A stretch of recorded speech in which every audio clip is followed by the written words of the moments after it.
Hello, everyone, and welcome back to the Freedom Podcast. My name is Isabella Cameron, and today I have Scott Williamson. Hi. Scott is a musician in Nashville, and we're going to get into kind of the music scene and behind the scenes.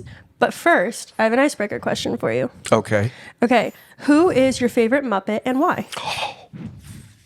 Well, I mean Animal. Okay, fair. Because I'm a drummer. Right. And if you've ever seen Animal and Rita Moreno doing Fever, it's one of the greatest moments in TV history. I mean, I realize that's a bit of a exaggeration, but I liked Zoot a lot too, who's kind of he's one of the band guys. Yeah. I know, it's obscure. You're supposed to say, I love Miss Piggy because Frank Oz is a genius. But Animal, come on, Animal. That's a good answer. Yeah. I've always had a special place in my heart for Beaker. For a good reason. No, it's still Animal, but Beaker's amazing, as is the Swedish Chef. Oh, that is a good one. I forgot about him. I grew up, I'm so much older than you.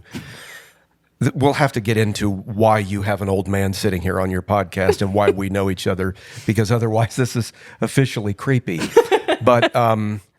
But no, I'm Muppets. That came out of nowhere. Yeah. I wouldn't even think you would have any interest in the Muppets. I remember the Beaker episode where he threw himself in the copier and then there was like 1,000 beakers. That really stuck out to me. Gosh. And I just always loved the two guys up in the balcony who would just judge it the whole time. What were their names? I don't remember. But I'm I really so loved happy them. that your dad's stock just went up for me even further, that you know what this is. He made me watch that and Land of the Lost. Oh my gosh. This is literally my early childhood. So, yeah. Yeah. You know, he was sending me a video of Land of the Lost recently and was like, hey, dad? because I hadn't seen it since I was 7. And he was like, hey, doesn't this look not realistic anymore? It's so bad. It never looked realistic. I was so hooked as a kid. I fully believed it. The Sleestaks terrified me. I think even as a kid, I was able to somehow intuit that this looks ridiculous. I have a vague memory of thinking, everybody knows this is stupid, right? And yet you're drawn to it like a moth to light. It's just, you can't, and it is, when it's your childhood, it's all good. H.R. Puffin stuff is another one. Do you remember that? No. Yeah, just go check that out sometime. Okay. It's one of the Sid and Marty Krofft, and that you want to talk about people sitting around probably high as a kite coming up with kids programming. The 70s was a weird time. Yeah. Well, I didn't realize, I saw a meme about Land of the Lost and it was the theme song, and it says in it that they had like a weird mushroom and then went on a trip. And I never caught that. And then I said it to my dad and he was like, oh, I never realized that. Yeah, me neither. And now it makes so much more sense. Yeah, it does. But when you're kids, you're not paying attention to any of that. You're like, it's why all would a mushroom visuals. do that? Yeah, a mushroom. Vegetables. Golly, well, anyway, great talk. It's great. Well, I'm glad I know that about you now. Okay. Back to music. Yeah. One thing that I wanted to talk to you about is because, that was a weird sentence, but you've kind of made it to the top tier of Nashville musicians. And I have sources that would agree with me. But there's so many young musicians right now that I think romanticize the idea of being at the top, or like being in your shoes that knows everybody. Yeah. And I kind of wanted to just talk about what that's actually like for the people who are trying to work to that. Like, what does that journey look like? What's the reality of being sort of in the top of the Nashville industry and music? And then like advice for them. Well, so we should clarify, like the sect of the music industry that I'm in is the recording industry. So, you know, I can still go to the grocery store and no one knows who I am. I'm not the famous. I work with some people that might be considered famous, but no one knows who I am unless you know anything about the recording industry. So the path to get to where I am, or if you want to be, you know, a rock or a country star, it's different for everybody. But is there a specific pathway that you're interested in, or? I I would say like both the drumming and recording. Okay. Well, here was the pathway for me, and I was really fortunate. I grew up in Los Angeles, and my dad was he was two things primarily. He was a recording musician and an arranger orchestrator, which means he conceived and wrote out parts for full orchestras to accompany artists and whatever. He also was a music minister and a choir director. So I grew up at church and in the recording studio, and I knew, which is a very unique way to grow up. And I did go to school for as long as I had to, but I knew by the time I was about 10 years old that I wanted to be a studio drummer, which just means that you play on people's records and song demos, and it means you don't necessarily go out on tour, although I've done a little bit of that. But I've spent most of my career playing in the recording studio. And that's in large part because I was exposed to it at such a young age, and music kind of ran in the family. My sisters, everybody, it's just become sort of, through no coercion at all, it became kind of the family business. It was just sort of the natural progression of things. So for me, it was very organic growing up, seeing it. The first time I saw a drummer in the studio and the authority that they have, and I also remember, and I've said this on other podcast interviews, there was something about what drummers are usually kind of the class clown. Often they are, not always, but a lot of the time. And watching some of the drummers my dad would work with, the way my dad would be just doubled over laughing. And as a son, there's a connection you make with that. And I don't know what it was, but that was just really attractive to me because I loved making my dad laugh too. And so there was something about that and just the instrument itself that was really attractive to me. So that was my entry point into the music world. I also sang. We were singing as a family. When we moved from Los Angeles to Nashville, I was right out of high school. I came to Nashville assuming I would go to Belmont, like a lot of people did at the time, still do, to learn the craft of music. But I started getting work calls to play drums within the first year and a half that I was here. So I pursued that because it's what I came here to do. Yeah. And then, but I also had learned, again, just by virtue of who my father was and the way that he taught me, I had learned to arrange vocals. I had learned a little bit about orchestration. And it's, again, in sort of an organic way, I started producing a little bit fairly early in my career. So I've been here 35 years this month, actually, and I've spent all of that time either drumming or producing. And then about 10 years ago, I sort of accidentally started mixing, became a mix engineer as well. So it's been one of those three things. That was my pathway into it. You asked how people do this, and that's one way to do it. But the key is that however you get there, you've got to be ready to do it. Like if you want to be a studio musician, that first call comes, word travels fast. Yeah. Whether you did a good job or a bad job. Yeah. So you really want to nail those first few sessions that you have. And the best way to, if you didn't grow up like me, it's good to attach yourself to people that are doing it.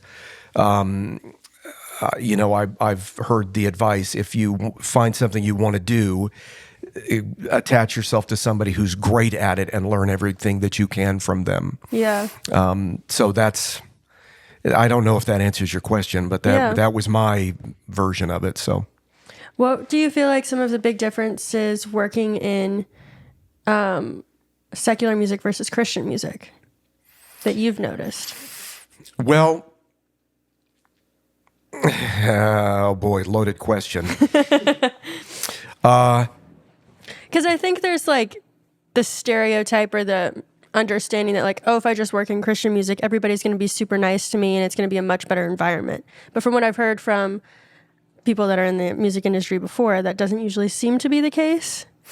Well, I would say this. The music industry is a business. And whether you attach the label of Christian to it or not, at the end of the day, if the record label isn't making money, then they don't survive. Yeah. So that is true whether you're doing secular music or Christian music or whatever art you happen to be doing.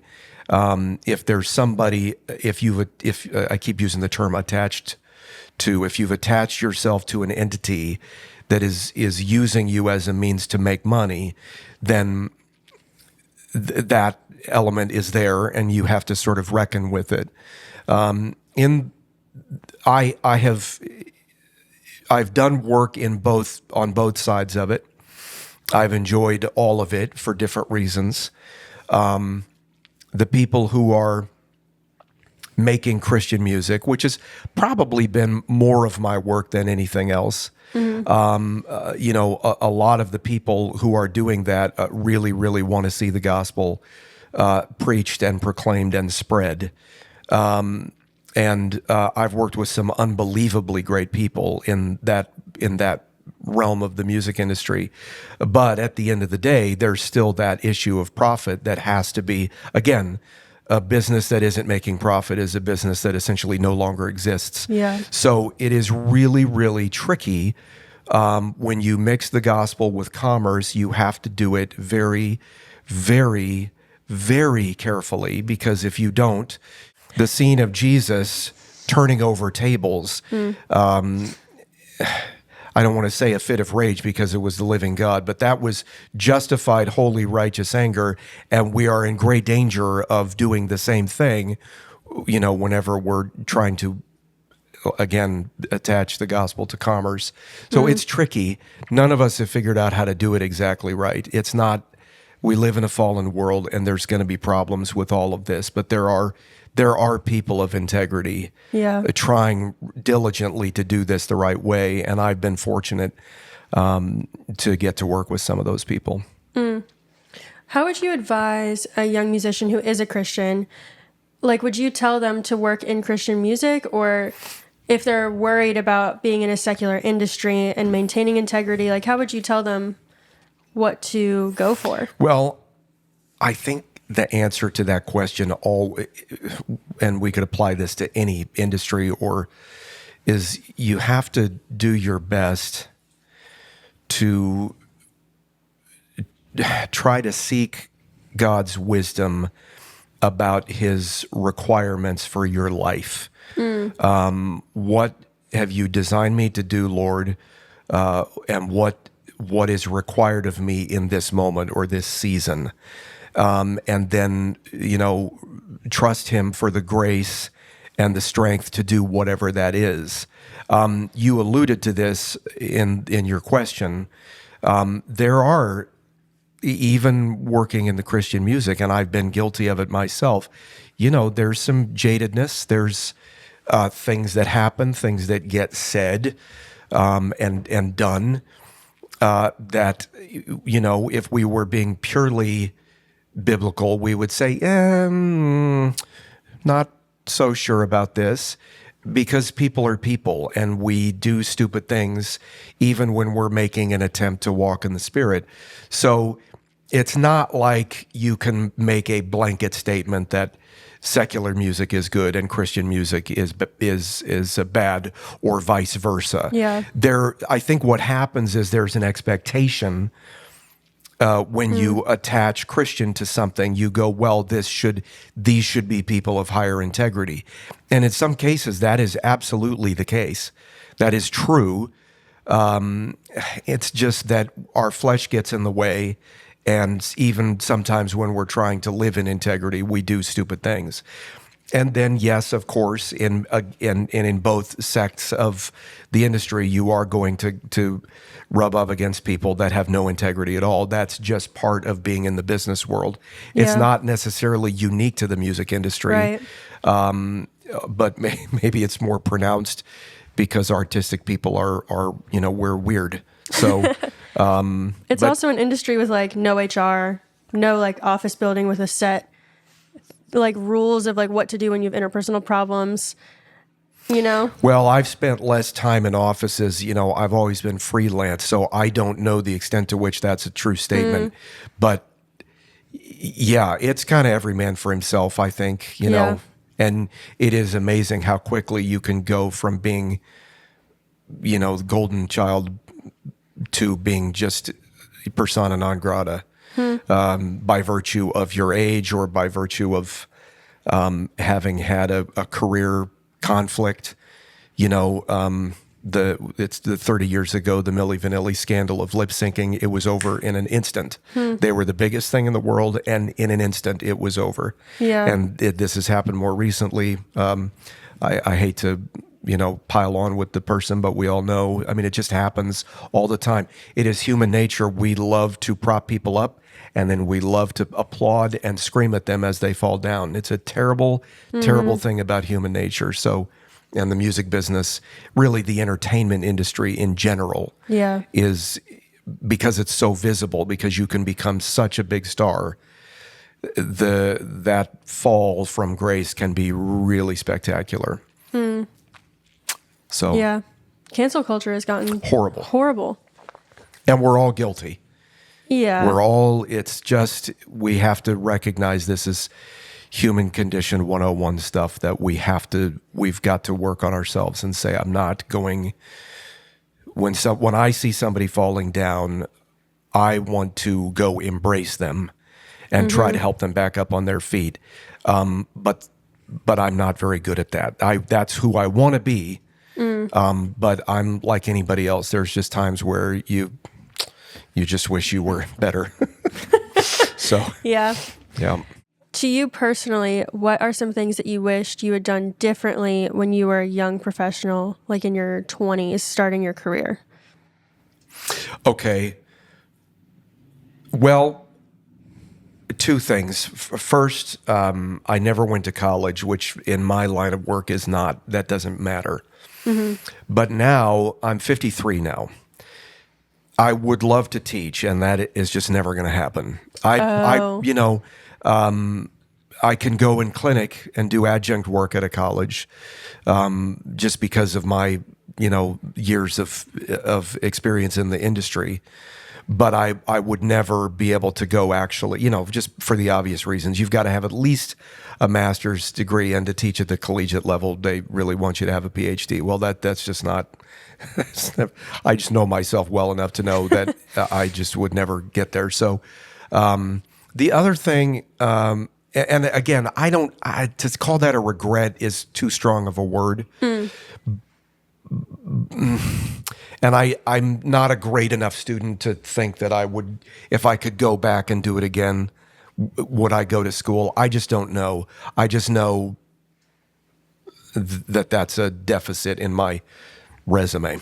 The other thing is I would try to, and because of the way I'm wired, I'm kind of type A, and I'm really analytical, and I'm always forecasting all of the pros and cons of every situation. I just worry a lot. That's the simple way of saying it. The older you get, the more that gets tempered just by life experience. But if I could go back 30 years and just chill out a little bit and enjoy the ride, I might have better relationships. I think I probably, by being too intense, I probably repelled some people in a way that if I could go back and do that again, I would certainly change that. And, we can't entirely change our personalities and who we are. But I don't like knowing that there's dead bodies in the road behind me that I have something to do with. That's a terrible thing to have to kind of go to sleep with at night. So, yeah. I mean, so much of that softening happens with experience and age. Boy, I hope so. Yeah. Yeah. So when you were talking about your childhood, you were saying like you grew up like music industry and church, and that was connected through your dad. Was that connection there afterwards when you were working on your own, or did church and work kind of separate? What was that like? That's an interesting question. I mean, in the sense that I am still a devout Christian, no. And because I've done a lot of my work in or circling around Christian music, No, it's still connected in a sense. I'm trying to figure out how to answer that. Well, and also my dad, he was my first client. He started hiring me when I was really too young to be working because he just was going to help me out. Yeah. And then as I started having a career, I started hiring him. So we kept working together really for the first 30 years of my career. He passed away 7 years ago, and we were working together quite a bit right up until the last year or two of his life. So, Wow. so in that sense, the separation never happened. Now, maybe that's not exactly what you mean. Am I dancing around the question too much? No, I mean, did you ever play on like teams at churches? Like, was that part of your home church where you play on music team? Worship teams, yes. Now, I grew up before what we now call a worship team. I mean, it existed. It's just morphed into something a little different now than what it was. I grew up in the 70s and 80s, which is kind of the beginning of what we're now seeing. But and the church that I grew up in was a pretty edgy church for the time in Southern California. But even then, drums were like, maybe once every 2 months. Really? It was not necessarily, a real big thing that you did, at least at that time. The Charismatics and Pentecostals were doing it, but we weren't. We were we were a missionary alliance church, basically non-denominational. Okay. And probably what you would now call from that era a seeker-sensitive church. So they were trying to be a bit out on the edge, but somehow drums was still a little much. So I didn't start really playing on worship teams until we moved here to Nashville. And I got involved a little bit more with some charismatic churches. And then, I was playing all the time at church for probably 15 years. There was a lot of that going on. I was either playing at my church or going to other churches. There was a big revival down in Pensacola, Florida for several years in the mid-90s called Brownsville Revival that if you have any listeners who are older than 40, they might remember that. And I went down there a bunch. These are early days of what's now just sort of like Christian music has become largely praise and worship music. Yeah. At this point, it was starting to happen. This is 25 years ago. Okay. So then when you moved here, did you play at your home church? I did. We actually started a church. I say we, my dad, and this is where I met your dad. Oh. If memory serves, you'd have to ask him. He may remember this differently, but my memory is that we met at this church that we were all part of for 6 or 7 years back. The church started, my dad and the pastor started the church in the early 90s, 93. And so, I was playing constantly at that church. Yeah. How did you balance pretty much doing what you do for work on the Sabbath? Playing on a worship team. Yeah. Boy, now you're getting into theological territory. The answer is I don't know. I've given a lot of thought to the Sabbath itself over the years. How that relates to basically people who do church work, pastors, worship leaders. What is traditionally thought of as the Sabbath is like a huge work day, The quote whole unquote, day. for church. Yeah. For church people, that's, it ain't Sabbath. So I guess then you have to get into the theology of it and what is Sabbath, and does it have to be Sunday, Right. or is it more of a principle and again, I keep using the word theology, which is tricky. But that's probably a question for theologians loftier than me. I've thought a lot about a bunch of different things the last few years in the theological and apologetics realm, but the Sabbath is something I will leave to scholars better than myself. Yeah.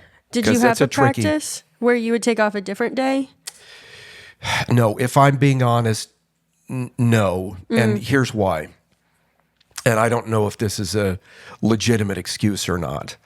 But I don't, and most people that do what I do not have a traditional 5-day work week. Yeah. We don't have traditional hours. There are times where I will work all day, almost every day for 3 or 4 weeks at a time, and then I won't work at all for a week or two. Right. Which is kind of like a Sabbath. I know that is not technically the way that it's biblically set up. But when you're self-employed, there's an extent to which one could make the argument. And again, if there was a really solid conservative Bible-loving believer here with me that is in the apologetics realm, they might take me to task on this. And again, this is a specific topic that I really have not delved into that deeply. But one could make the argument that when you're self-employed, you take the work when it's there because it might not be there in a month or 2 months or a year. Right. And since there are moments where there's deadlines. Now, I will say I don't generally work on Sundays. Right. That almost never happens. Yeah. So that has been pretty consistently a quote unquote Sabbath for me. We go to Right. church, we go to lunch, we rest on Sundays. But specifically to your question, for people who are working in and around the church, Yeah. Sunday is no longer, that's not Sabbath at all, which is probably why a lot of church folk take Monday off, or Right. whatever. So now you have to get into the question of, does it have to be Sunday? And I would fear legalism in that scenario. And of course, with so many Bible-believing Christians doing Sunday worship, I'm sure somebody better than me has thought of all of this and come up with answers. So Yeah, I was kind of curious. how's that for skirting the issue? Yeah. Well, it's something I've been thinking about a lot recently, especially being self-employed. It's so much harder. And then I've just gotten into like wrestles with myself of like, okay, well, because you're supposed to steward the work that God gives you, right? And you're supposed to be like a person of integrity and like do your work well. And then it's like, well, what if I need to work on Sunday? But then if I'm deciding to work on Sunday and not keep it as a Sabbath, is that me not trusting God to fill in the blanks? So it just gets into this whole rabbit hole. Is this the stuff that keeps you up at night? Because it is me. Like I, A little? I get turned. There's a lot of. I love apologetics, especially right now with so many things competing for truth. And I told you earlier, I forecast, I analyze. I can never just rest and sleep at night. Like it's stuff. So I'm sensing you might have a little bit of that too. And the trick is trying to figure out. And I'm still, I've got so many years on you, and I'm still, what are the non-negotiables scripturally? What are the things that you may not negotiate with this? This just is what it is. The word is clear, even if somebody tells you it isn't. The word is clear on this. Try and figure out what those things are, and then not get too hung up on. I don't like to call any scripture gray area because it's really not. I don't even like the term gray area. I'm very, very black and white the way that I'm wired. I like truth. I like a firm, concrete foundation to walk on top of. I don't like, netting. But I do have to acknowledge that there are some issues about which very, very great men and women of God do not agree. Yeah. And this, might be one of those Right. topics where we just have to say, can we agree to disagree on this? And I don't know, but I like I say, just in the macro, as I'm getting older, I've been wrestling with those things. Just to put it in really crass terms, what are the things that basically would make me not a Christian? Right. Like if I no longer believe this, or if I believe this erroneously, what are the disqualifiers? Yeah. And there's some people in the progressive realm who would say they don't exist. You're too rigid about all this. I'd say, no, repent, be baptized, believe. There's some things that are, I don't think they're negotiable. I'm just trying to figure out where are the areas where I don't have to lose sleep, you know? Yeah. And here's hoping the Sabbath is one of them, because I haven't thought that much about it. Gosh, I'm going to have to... You're going to be up all night. I need my friend Elisa Childers here to help me with this one. Gosh. Yeah. Well, on the worship team topic... No more hard questions, please. Well, this one might be a little hard. The person-on-person issues always arrive, no matter who you're around. You saying interpersonal conflict? Yes. And in a church, that's also going to happen because people are people. Yep. And when you're on the worship team, it's usually more creative people too, which tends to be a little more problems and conflicts.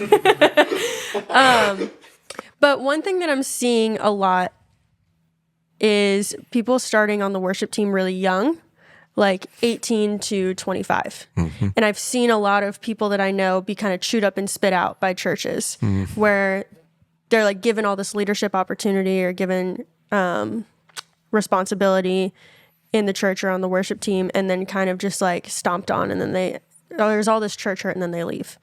And now, because you have kids that are my age, how would you advise someone that's, 18 to 25? Would you tell them like, maybe you shouldn't be on the worship team that young? Or like, what would your advice be on church leadership and being involved on the worship team when you're young? Well, I guess in some ways this goes back to a previous answer I gave about trying to live our life by assignment.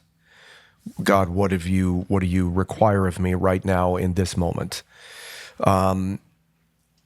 I know that when I was young, I had a lot of positive reinforcement, a lot of people telling me, oh, you're going to be this great, man of God, and you're going to do all these things. And some people prophesied over me. And that's all really good until it isn't. Because what happened to me, and I'm sure I'm not entirely unique in this way, is that it gave me a lot of confidence about who I was in the Lord. But when that's not channeled properly, it also creates a lot of arrogance, which I have wrestled with throughout my life and still do. And I think when you start young, and when you have a lot of people who are telling you how great you are, even when they're couching it in lofty biblical terminology, we do tend to absorb that and start to think, I'm maybe a better Christian than you are. I know things you could never know. And so if I say it, it's probably right. You just need to do what I say. And if you don't, then we have a problem, and I can't be wrong. It's got to be you. So you're fired, or I will cancel you. What could be worse than pushing you out of the situation is to poison the water and make everyone think, everyone else on the team, Isabella, she and I have a little issue we're struggling with it, but I'm helping her through it. And well, now everybody, what's wrong with, see, this is how I'm using whatever authority that I have to manipulate other people. And I've been guilty of this, and I've been the victim of it. It's the great thing about being a victim of something is that you now know what it's like to be on the other side of your own sin. Oh, this is what it feels like to... So, sorry, this stuff gets to me because I'm still working through a lot of it because of my own horrible sinfulness. So, I'm not saying that starting young is bad. If God has called you to something, then you have to walk in that, but you have to do it.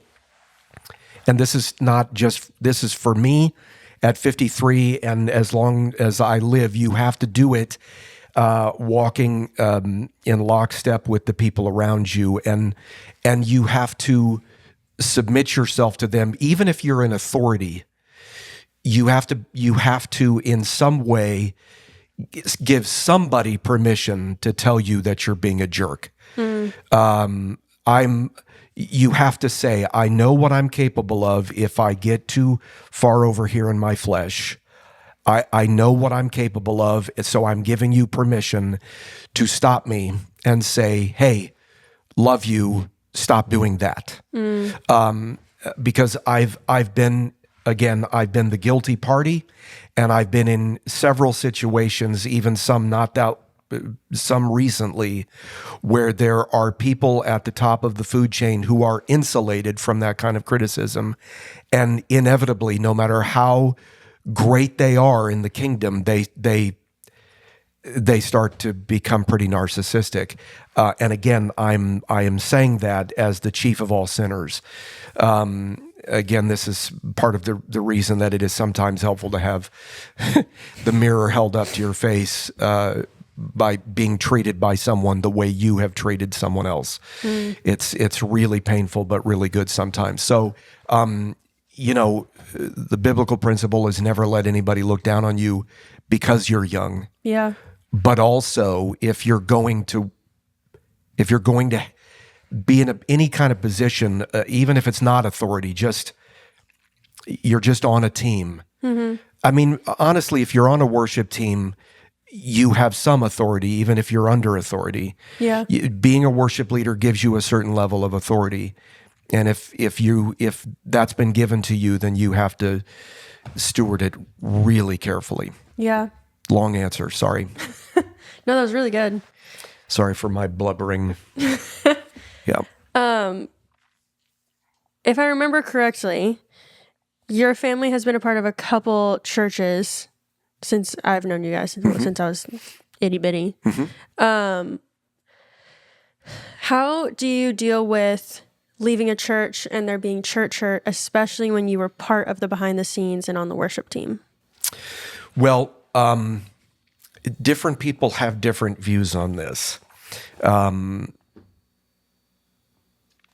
this is really tough stuff because when you're like, I've left a church under duress, and we've left a church just because we felt like it was time to go. No, nothing weird. It's just time. Some people grow up in a church and stay there their whole life. And look at people like me, like I have leprosy. Like, why would you leave a church? And I think in some cases that's a legitimate question. Like, why have you not just set up camp with these people and stayed committed? There are times where the interpersonal conflict is intense enough, and you realize it's a total impasse. There's no way to resolve this. There are moments where that happens, and you just realize one of us has to go, and it's probably not going to be the other person. The trick when that happens is trying to figure out if it is due to interpersonal conflict, leaving the door open for future reconciliation. I have learned throughout my life that there are times where reconciliation is not possible. Yeah. We should do everything in our power to do it, but if you've got two people who are seeing things completely differently and both are claiming to have a download from the Holy Spirit on what this is, and we don't agree, there's just no way to reconcile that. But you want to leave the door open to it if at all possible in the future. And so and the only way to do that is to go, I think that I've heard from the Lord. I think that I'm right about some things, and we need to go. However, it is possible that there's something I'm not seeing. Even if I'm right about everything that I see, there might still be a couple things that I'm not seeing. Yeah. Or it's also possible that I'm not exactly right about everything that I think I'm right about. I guess the simplest way to say this is just to recognize that even I'm human just like everybody else, and it is possible for me to be wrong about something. So you do your best to pray and to seek the Lord and to try to leave honorably, even if there's anger and frustration.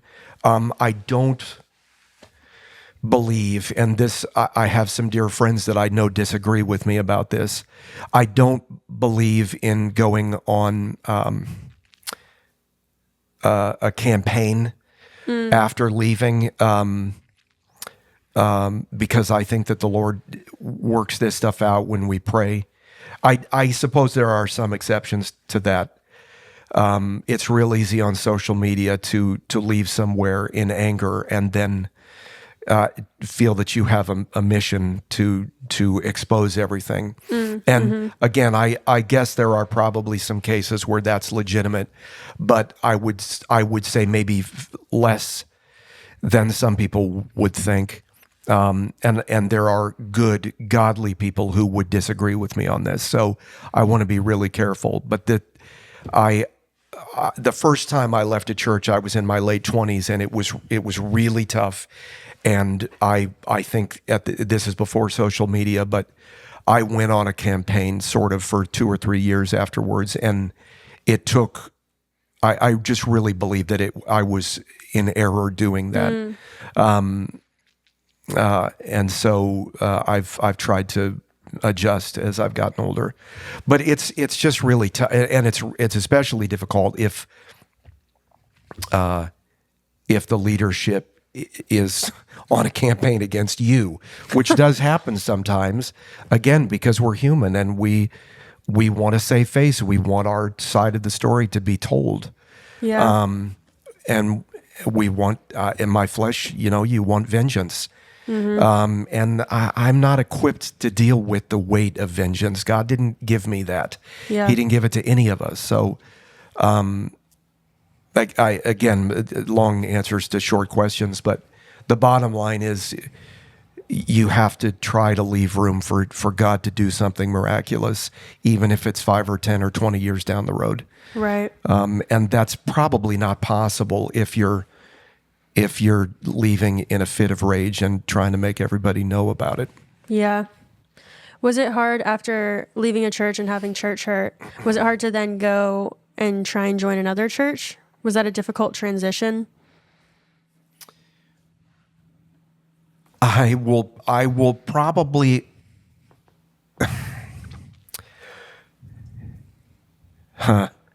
the short answer is yes. Yes. Growing up the son of a music minister at a huge church in Southern California and then transferring to another, I've been part of big churches with big ecosystems, some of which were really influential churches.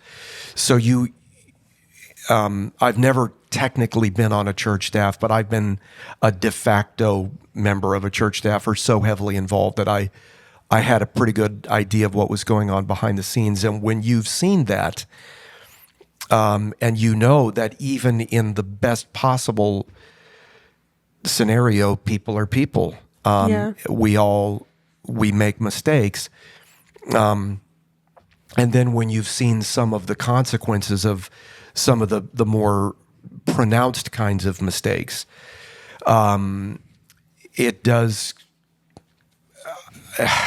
it makes going to another church, your antenna are up. You can never just relax and enjoy it and try to forget about all, it's tough. And so the only way to work through that is just to recognize, I'm human too. I've hurt people too. So I'm not going to pronounce too much judgment on any of these people. Yeah. Did you ever struggle with being mad at God over church hurt?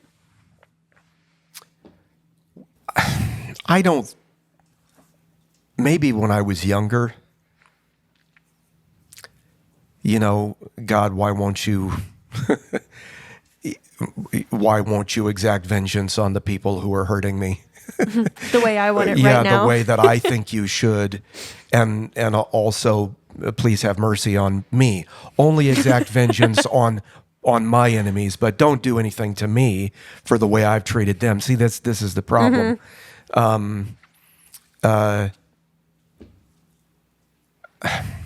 Yeah, I don't know what was the question. Now I'm getting lost in my own thoughts. Just if you ever struggled being mad at God. Yes. Yeah. I think I've arrived mostly at the recognition that everything wrong with the world is my fault. It's not God's. And when you get to that place, it's a little bit easier to say, though he slays me, yet will I praise him. It's never easy to say that, but it becomes more, you feel more plausible. I realize that God is good. I know he is good. And all of this that I'm experiencing is not his fault at all. Yeah. So, Are you playing on the worship team at your church now? occasionally, yeah, not very often.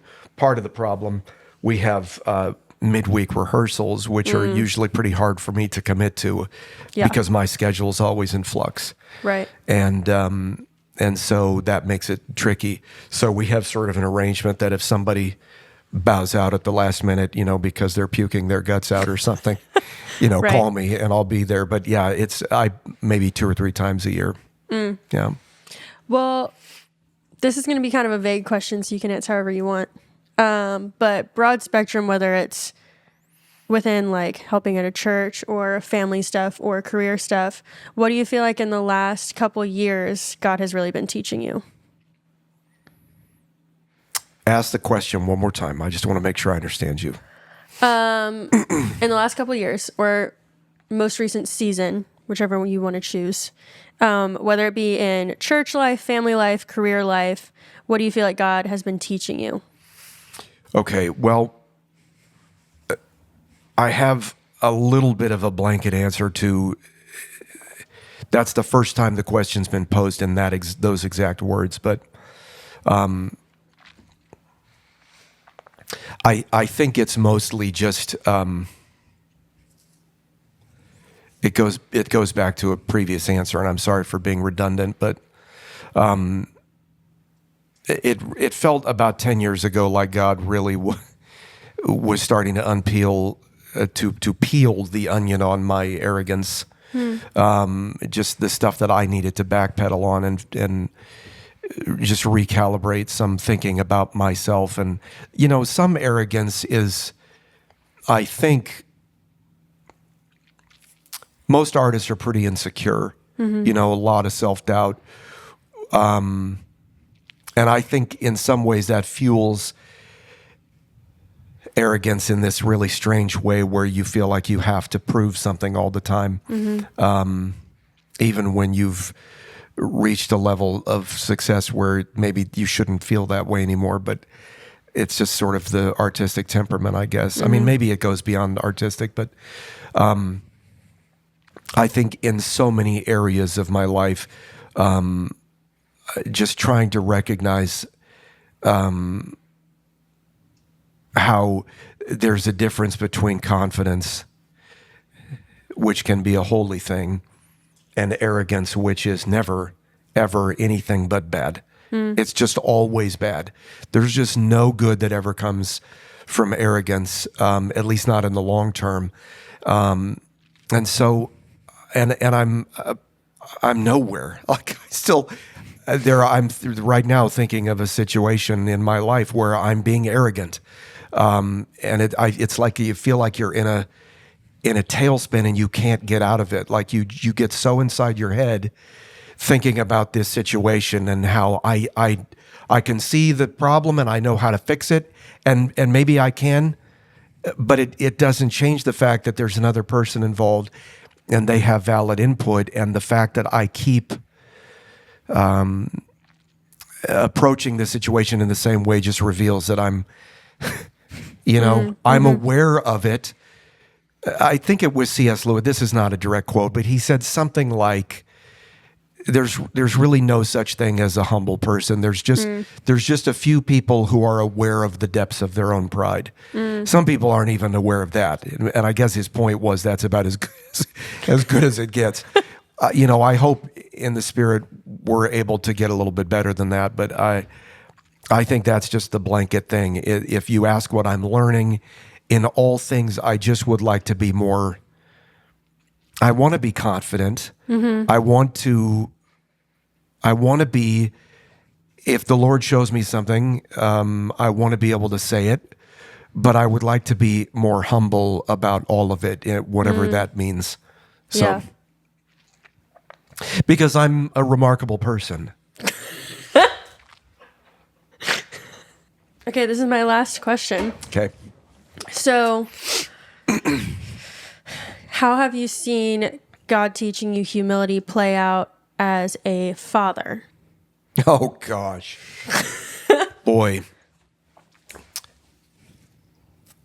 Nothing will make you hate your sin more than watching your kids struggle with it. Realizing, I have passed this thing on, and the only help that I get in my own thinking about it is I'm not unique. This happens to everybody. This is the sin of Adam. It's baked into the cake. We're all wrestling with it. But when you watch your kids wrestling with the same things that you do, it's just, it is a massive eye opener.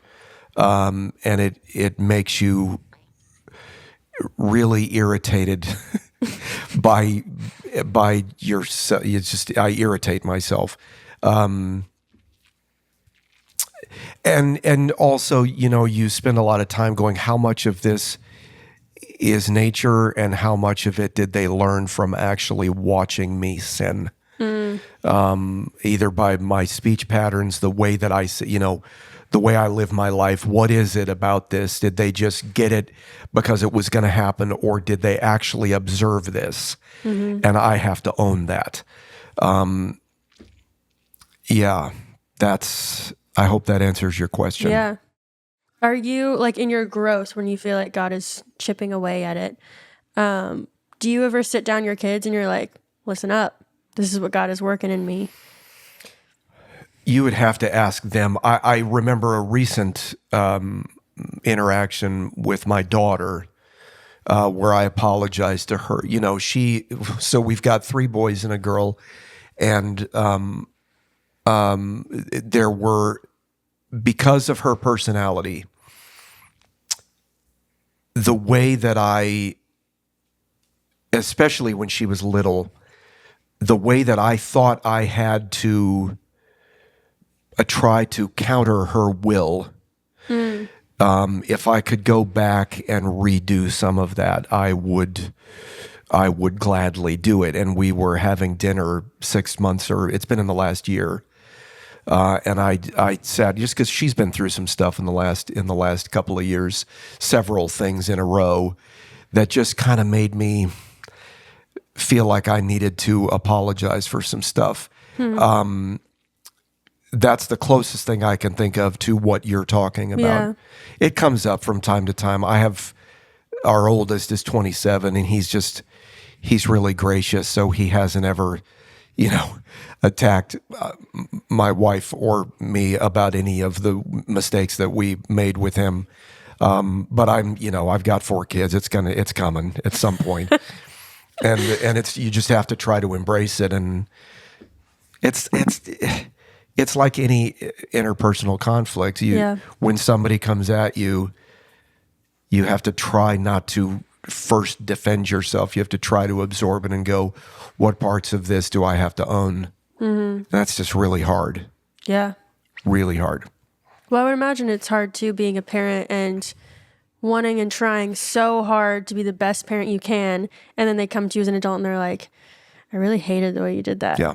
Like, that's tough. Yeah, it goes to the core of your identity. And it's funny because there are plenty of things about my folks that I remember having lots of conversations when I was coming of age, and it's just funny how that stuff comes back to bite you. My mother has laughed in my face a few times watching my interaction with some of my kids, and she's just like, you remember? Yes, I remember. It comes full circle. We're human and we screw up, and there's just no getting around it. Yeah. Yeah. I feel like that's kind of been the theme. We're all human. We're all sinful. We've all sinned and fallen short. And we're all going to cause problems with each other. And then it's like, well, what do you do with that? And being quick to forgive and understanding that you're the same. I feel like that's been pretty much the whole thing. It really is. And, what we're watching in the culture right now, everybody is wagging fingers. And what we desperately need in our culture right now is just corporate forgiveness. For everybody to look at everyone else and say, look, you owe me a debt, but I'm going to cancel it. Yeah. Because if I don't, we're just going to keep chasing our tail. Yeah. But we're so far away from any kind of God construct. Even in the church right now, that's true. In some corners of the church, we're way more Freudian than we are biblical. And psychology has just kind of taken over our whole. And until we get back to the idea of mercy, it doesn't mean that we do not confront error.